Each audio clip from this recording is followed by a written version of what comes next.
Hey friends, before we hop into this episode of the Lead with People, Not at Them series on the Speak with People podcast, have you heard about the Leadership Collective? This is an absolutely free ebook that's available to you at speakwithpeople.com/leadwithpeople. This is a leadership companion guide that's just filled with 37 different leadership principles from leaders from around the country who poured out their insights and their wisdom to help all of us grow and become authentic and healthy leaders. Make sure that you go and download the Leadership Collective right now at speakwithpeople.com/leadwithpeople. And don't just stop there. Send that link to a friend so they can explore and grow in their leadership as well. Thanks. Now for this week's episode of the Speak with People podcast. Welcome to the Speak with People podcast. My name is Jason Raitz. I'll be your host for this last and final podcast episode of 2023. Oh my goodness. Can you even believe it? 2023 has come. We lived it. We've gone through it. And now it's over. And so today we are airing this final podcast of 2023 as a outro, as a wrap up, as a finish up to the Lead with People series on the Speak with People podcast. Well, hey, before I get much further, we here at Speak with People believe that healthy communication is oxygen for your relationships, for your life, for your leadership. And when you choose to speak with people, you breathe life into them. You lift them up. You give them hope. But when you speak at people, you suck the life out of them. You tear them down. You do not give them hope. And so we really hope that our time on this podcast encourages you, invites you, inspires you, challenges you. I mean, really gets you to kind of step outside of the ordinary and do something with your communication and your leadership, to really choose to communicate in healthy ways, to value healthy communication by speaking with people, not at them, and then by leading with people and not at them. So hopefully our time today, our time on every episode of this podcast will do just that. I just want to say thank you before we hop into today's content as we finish up the Lead with People series. Thank you. I can't tell you enough how grateful I am as the host of the Speak with People podcast for every single time you listen, for every single one of you who've pushed that little subscribe button on Apple Podcasts, or you listen on Spotify or iHeartRadio or Google or Amazon, wherever you listen. And then I can't thank you enough for leaving a review. I can't thank you enough for sending it to a friend, for posting it on your Facebook pages. It just means the world, because the more times you do that, the more people it will hopefully help and affect and change and propel to do greater things with their life. So thank you again. All right. Well, I hope you have loved this Lead with People, Not at Them series. I've got to know what you think. So email me, jason@speakwithpeople.com. Really, right now. Go to your phone, go to your computer, go to your iPad, whatever it is. Email me, jason@speakwithpeople.com. And just tell me, what do you think about the series? What has helped you? What hasn't helped you? Who do you wish we would have interviewed? What do you wish we would have covered? What areas were great for you or your team? I'd just love to know. So thank you again for making sure you do that. And leadership is so terribly important. I mean, it really is everything. If you want to do something great in your life, you're going to have to lead. Everything rises and falls on leadership. That's what Dr. John C. Maxwell says. And I 100% agree with Dr. Maxwell, but I'm going to change it up just a little bit. I am going to say everything rises and falls on healthy leadership. Because here's the reality. We can be unhealthy leaders, and we can be very effective. We can be very unhealthy. We can, get people to follow us. We can influence people in a negative way. They'll lead out of fear. We can lead out of control. People will do what we want if we're manipulative and we're hardcore. But I think everything rises and falls on healthy leadership, because it's the leader who chooses the healthy path that will ultimately win. Because at some point, all of that unhealth will catch up. It's like just a giant snowball, and it may be really slow. Part of the reason we did this series is because I've worked for 2 organizations over the last 26 years that I just think epitomize the leading at philosophy and the leading at culture. And when you work for a place where the leadership leads at you, it wears you down. It just drains you. It sucks the life out of you. You're always looking over your shoulder, your eyes twitching. You're wondering when the next shoe's going to drop. You're wondering when the next person's going to be fired. You're wondering if it's going to be you who's going to be fired next. And so maybe just a word of hope to those of you who work in that type of organization. There's another job out there for you, and you should leave it. You should leave that organization. Now, for some of you who like feel called to help make it better, I don't know if it's worth the fight sometimes. I don't know. And so if you feel absolutely called, stay and fight. Try to influence, try to impact from inside, try to steer it a better way. But if you try and you can't, then it's just good. It's just going to suck the life out of you. I don't know how else to say it. And so 15 years ago, I worked for a place that I had just dreamed of always working for. And after 4 years, I feel like the culture stole my life. The culture stole my life. I worked 75, 80 hours a week. I was not compensated fairly, but I loved it the first couple of years. I didn't mind working the 80 hours a week, the 70 hours a week, whatever it was, because it was such a dream to work there. But over time, when I realized that this was a abusive place, there was a power abuse going on, and people led through fear. They led through control. My eyes were opened. My eyes were opened when I started an MBA. I probably don't need to give the caveat. I didn't finish the MBA, but when I started the MBA, my third class was on leadership. Sat down. You can actually see it right behind me if you're watching the YouTube. There's Primal Leadership by Daniel Goleman. This is a must-read book for every leader. Must-read book. 100% you have to read it. And my eyes were opened that semester. Tracy Cantonori was my professor. For 20-some years, she was the executive assistant to the CEO of Motorola. Like, quite a role. And then she went on to get her master's and did lots of teaching and then took different roles in the organization and has trained and coached just tons and tons of people. But that book wrecked me.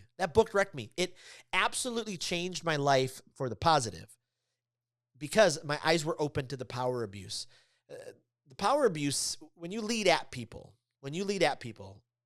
you lead them through fear and control. Now, you may not say you're leading them through, you may not even see you're leading them through fear and control. But it was just obvious to everyone around me that that's how we were being led. And that book opened my eyes because that book says, wait a minute, you don't have to lead that way. You can actually tap into people's positive emotions. You don't have to tap into their negative emotions to get them to do things. You can tap into the positive emotions. And when you tap into the positive emotions, there's such great synergy and joy and happiness and productivity goes through the roof. You don't have to lead through fear and control and manipulation and leading at people with an iron fist. And so part of the reason I want to do this series is because 15 years, I feel like the life was sucked out of me. And it took me years, 5 years, 7 years, 10 years to get it back. It was just amazing. It was just amazing how horrendously difficult it was. And then once I left, I left on my own, then just rumors spread and Jason did this and he did that and he did this. And it was an awful season. It was just an awful season. And the people that I worked with, I'm still close with. We still talk. We still have that relationship. But because of that power abuse, we kind of had that in common. So if you're in a position where you're in that type of a company, get your resume ready. Like, start talking to people. Tap into your network. Get out of there. Find a healthy place to go to. Don't stay another minute. And let me just say this before we hop in to just two of the things. And what I want to answer, I kind of want to just give you this. How to truly lead with people in 2024. That's what I want to talk to you about today. How to truly lead with people in 2024. You have so many ways to lead. I'm just going to give you two suggestions and end 2023 on that. But let me just say this. If you're the boss and you have gone through employer after employer, employee after employee, and people are afraid when they're around you, and everybody is a yes person. You gotta take off the rose-colored glasses. You gotta do something. You gotta wake up, because you can't keep leading at people this way. Okay, I got off on a little tangent there, but I want to hop in because we want to finish 2023 looking at how to truly lead with people, how to truly lead people in 2024. The world has changed. We now have 4 different generations working together: the Gen Zers and the Millennials, the Gen Xers, the Baby Boomers. We all communicate differently. We all have different ideas. We all have different dreams. It's absolutely amazing how different everybody is. But even in the midst of all of that, the age difference, the generation stuff, I think there is a right way to lead, and that is to lead where you breathe life into people. When you walk into the room and people aren't bummed you're in the room, they're actually turn alive because you came into the room. You can actually lead in a way that encourages people, and you drip enthusiasm and joy and truth. And so if you want to get to that type of leadership, there are 2 steps. Step number 1, stop leading at people. Okay? Enough already. I don't understand why there's so many jerk leaders on this planet. Why are there I like to say it internally is, why are there so many at-holes, right? We say speak with people, not at them. Well, why are there so many at-holes? Like, why? You weren't born with a license to be a jerk and to treat other people like a jerk and to put them underneath your thumb and to kind of build your own little kingdom. You just weren't born that way. You weren't born with a license that says, hey, I can be a jerk. So stop leading at people, because when you lead at people, you're a jerk. It's just how it is. It may be, you may come across as a nice guy, but as people kind of get closer and closer and closer, they can definitely see the facade. So just a couple thoughts to stop leading at people. Get manipulation out of your life. And this is tough because, oh, shoot, I am a manipulator. I can manipulate with the best of them. My gift is words. My gift is speaking. It can be as powerful and it can be as negative. And so I've got to definitely always challenge myself to stay on the positive side. So stop manipulating people. Stop talking down to them. I wrote this on Facebook the other day. If you praise people, but that praise is surrounded by little negative jabs, right? A boxer has this great, move called the jab, right? They're ducking and weaving and then they jab really, really quickly. If you're, if you're sparring with somebody vocally and you're giving them some praise, but then all of a sudden it's surrounded by little tiny jabs, I guarantee you they may hear the praise, but they'll never believe it. They'll never believe it.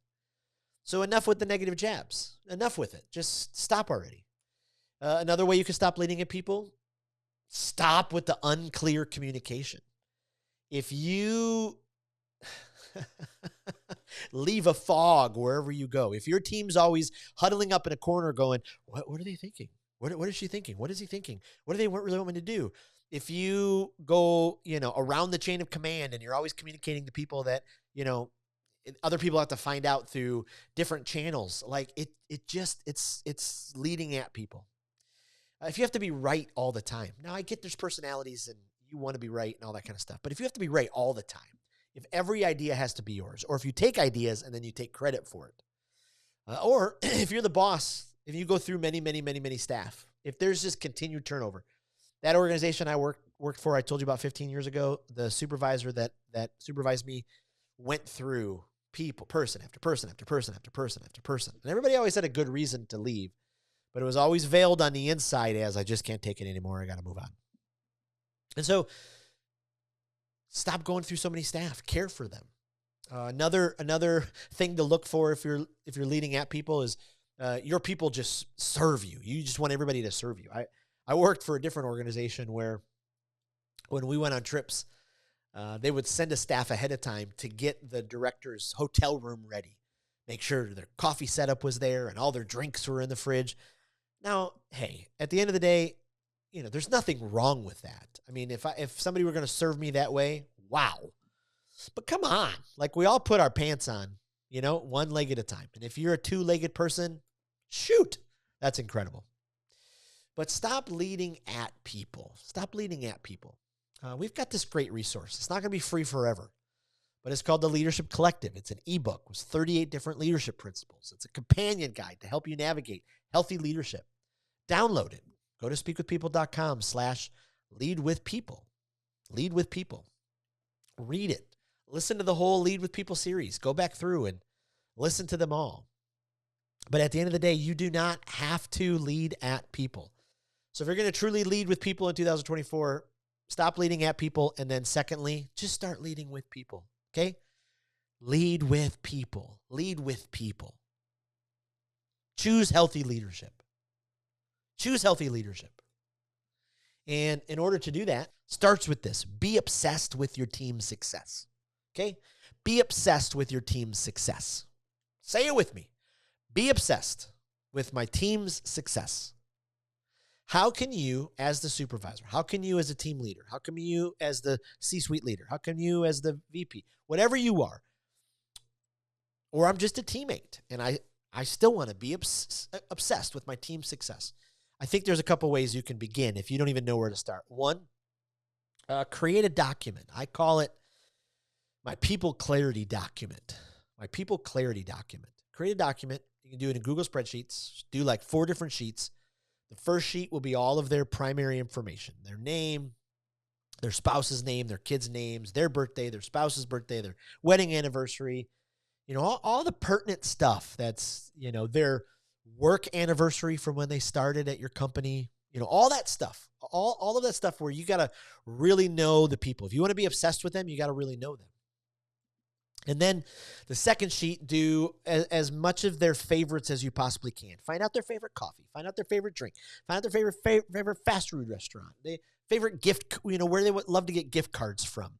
Find out all that kind of stuff. Because as you build the kind of culture that people want to stick around, you're going to keep building a great culture by being obsessed with their success. And being obsessed with their success means you know them. You absolutely know them. And sorry, this is just a pet peeve of mine, but it's not your family. People say it all the time. We're a family. Okay, you could say it's your work family, but at the end of the day, families don't fire each other, right? Your work you can fire somebody. But at the end of the day, just build the best culture you possibly can. Be obsessed. Be obsessed with all things that make them tick. The third sheet, do every single gifting test that you can. Know their Enneagram. Know their ENFJ. Know their Myers-Briggs. Know their Strength Finders. Know their Working Genius. Know their, all of that stuff. Know absolutely all of it. And then the fourth page, fill in, any other detail stuff in there. If you know if they have a favorite place they love to volunteer, if there's something that means a lot to them. And I tell you what, if you start there, that will help you be obsessed with your team success because you will know them. You will know them inside and out. Inside and out. Okay, here's another one. Get to the place where your team is annoyed with how often you encourage them. Dun, dun, dun. Like, wouldn't it be amazing if your team was annoyed at how often you encourage them? Here's my premise. My premise is most leaders are running on a quarter tank in our encouragement tanks. We get 5 times more discouraging comments to us every single day than we get encouraging comments. And for some reason, we think it's like a badge of honor, like a toughen you up. Skip that crap. That's for the at-holes to do. Encourage. Now, it's not to say like if somebody messed up or somebody didn't hit a deadline that we should praise them for that. But we could also be realistic and we can say, hey, okay, what led into you not hitting the deadline? How can we course correct this? What are we going to do to get the project done? All those kind of things. But look for ways to encourage them. If you think of encouragement, tell them, text them, call them, do it right away. If you are in a position of leadership where you have one-on-ones with your team, this is your chance. This is your chance. Say the things to them. Look them in the eye. Speak those powerful words because great things can come from it. Great things can come from it. And then I'm just going to give you one last thing to think about. You just got to create a culture of serving, and you have to model it. You have to model it. And this is tough because the person who cares about serving doesn't care about being number one. They don't care about having the biggest platform. They don't care about being on the top of the org chart. Even though all those things may be true, they care most about serving everybody else and helping the team succeed. And so look for ways that you can serve your team. That's leading with them, leading with them. You don't have to lead through fear. You don't have to lead through control. You don't have to lead through manipulation. You can lead through joy and trust and authenticity. You can choose the healthy way to lead. You can lead with people. My friends, 2023 is over. It is over. I know you got huge things ahead in 2024. I can't wait to celebrate them and celebrate with you. A couple things before I fully leave you. One, are you in our Speak with People community group? Like, what's holding you back? Come on, get in. Like, we're trying to celebrate each other. We're trying to grow as leaders. We're trying to spur each other on. So make sure you go to Facebook, search Speak with People. You'll find the community group. Come on board. Or go to our website, speakwithpeople.com. Go to resources. You'll learn how to get in right away. It'll be awesome. Have you ever left a review of the podcast? No, really. Like, come on. Would you please leave a review? Would you, go to Apple or go to Spotify, hit the little 5 stars, and then just write, something that has been meaningful to you about the podcast? Really would appreciate it. It would really mean the world. And then 3, I'd love for you to consider working with Speak with People in 2024. If you are a leader who wants to invest in your communication skills, we have our public speaking coaching package, which is 9 weeks. It's either weekly or biweekly. And we go through what we've written called The Pathway. It's a step-by-step guide to becoming a more effective, confident, captivating communicator. And I guarantee you, you will improve. I'll push you to improve. If you're an HR person, you lead a company or a VP, would you consider hiring us for our healthy communication skills training? We'd love to come into your company, either virtually or in person.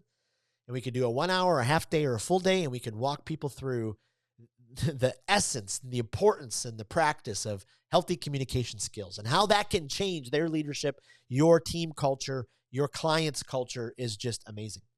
If you're a conference event planner, I'd love to speak at your conference. My keynote talk is Speak with People, not at them. Who doesn't need that, right? We all need to learn how to communicate in healthy ways.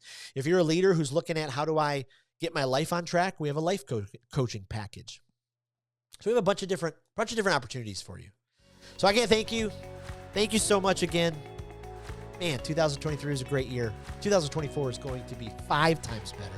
I look forward to hearing your success. Can't wait to celebrate with you. Thanks again, and we'll see you in 2024.